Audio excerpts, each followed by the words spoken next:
Michael Bloomberg appears to overtake Kamala Harris in a new Hill-Harris X poll. Plus, the presidential hopeful is heading down to Mississippi. We are back with Democratic strategist Michael Starr Hopkins and media analyst Marshall Kosloff. All right, so this is our own exclusive Hill-Harris X poll. Let's throw it up on the board. We've got sort of the standard top three at this point. Biden 1, Sanders 2, Warren 3, with Pete right behind her at 4. But look at who snuck in there at number 5.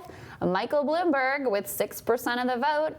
Michael, I guess $37 million of ad buys to get you something these days. It's amazing what'll happen when you have unlimited funds. But I mean, if you look at that number, +3 is more movement than any other candidate we've seen. Unsure is also +3. Yeah.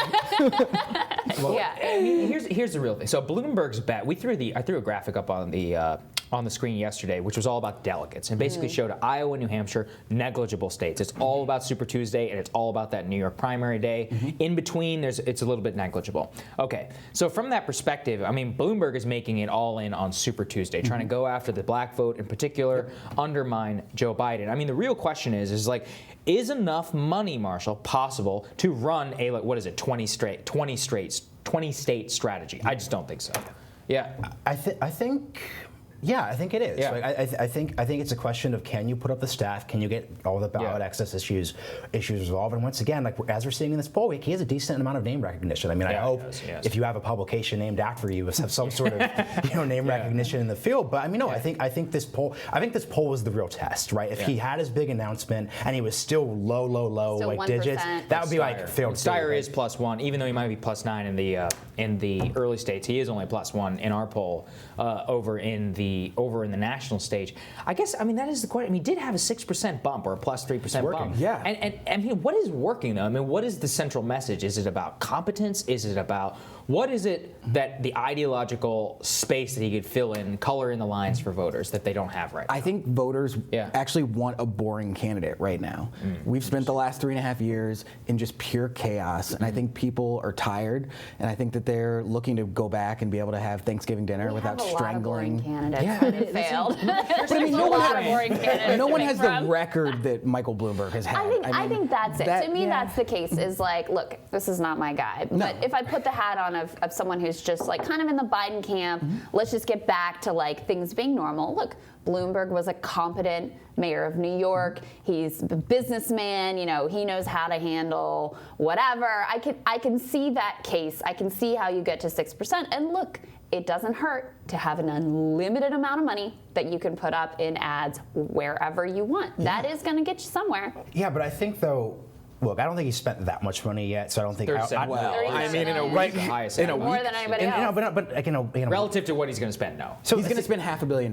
Yeah. So I think in the primary. That's insane. Yeah. I just want to disagree with the point about boring. I think Bloomberg he's spending money. He has a lot of name recognition. He has like a real record. But I don't think anyone's like literally looking for a boring candidate. Because I think people intrinsically get the idea that Donald Trump will stomp on a boring candidate. I also think that if boring also means they don't have a good theory of the case here, I think if boring means that you could just get up on the stage in November and basically say platitudes about this isn't who we are, I think people are going to reject that. I think people know it's not going to work. But I think that's a little different than what I'm saying. I think they're looking for a manager, someone who can go do the job without causing a bunch of ripples, without being on Twitter all the time. After voting for Trump, how do you go to a manager? I mean, look, what would Bloomberg manage us into, right? The second most unequal city in America. He's literally, his fund is investing hundreds of billions in the Chinese. He goes out on TV and is defending the Chinese president Xi Jinping for not being a dictator. I mean, there's a lot of positions. I mean, he's very, very competent in doing what he does, right? This man made $50 billion by making financial transactions in this country more efficient. That's what he added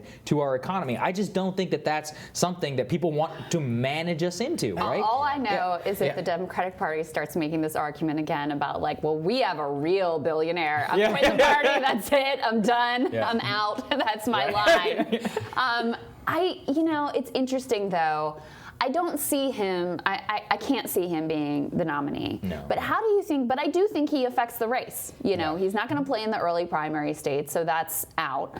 But even if he takes a few points from Biden, if he takes a few points from Buttigieg, I think this actually may be the nail in Pete's coffin, because then what does he have to say about who he is and what he's offering that a Bloomberg or a Biden doesn't have to say? And he steals all the media attention. What do you think the impact will be? We should also mention the same poll, Kamala Harris down at 2%. Yeah. I mean, that's really a... Yeah, I mean, look, I think this is good for Biden and it's good for Bernie, because I think the point that we've been hitting this entire day is that there are these two people in both polls who have consistently held their numbers, they have the strong fundamentals, they have a clear argument for their candidacies, and their bases are there. I think it's really bad for Mayor Pete. I think it's really bad for Elizabeth Warren. It's not great for Tom Steyer, despite whatever's happening there. And it's this is a real billionaire. And it's devastating for Kamala Harris, just because, once again, these sort of centrist, left-adjacent candidates, which basically is what they are. Like, it's just the people who live and die by the media coverage. Yeah. But Michael, what do you think is the impact of? He apologized for stop and frisk finally once he launches his presidential campaign. I mean, do you think that's a problem for him with black voters? Yeah, I mean, I definitely think it's going to be a problem. I was a public defender in Manhattan, so I saw kind of the repercussions of stop and frisk, and it obviously had a disproportionate effect on African Americans. I mean, it also did lower the crime rate in New York, but it put hundreds of thousands of African Americans in prison and ruined their lives. So I think that that's something he's going to have to deal with for a long time.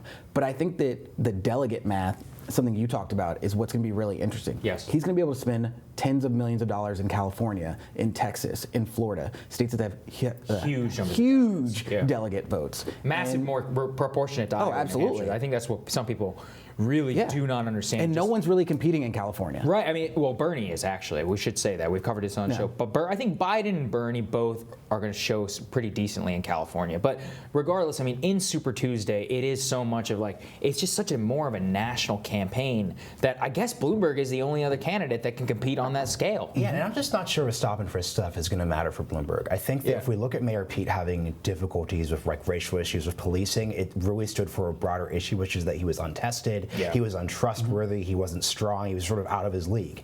And I think the poor response to that has demonstrated that. I think with Mayor Bloomberg, I think, I don't think black voters in Mississippi are voting based on New York policing policies, as I think they are. I also think this is the sort of logic that led Kamala Harris to make a variety of mistakes, aka focusing on, I think, demographic narratives instead of fundamentals. Once again, African American voters are going to vote for Mike Bloomberg because they think he could beat President Trump, and because they think that he's going to implement his agenda. They're not voting on these city issues. Right. So what you said, your grandma's on Team Bloomberg.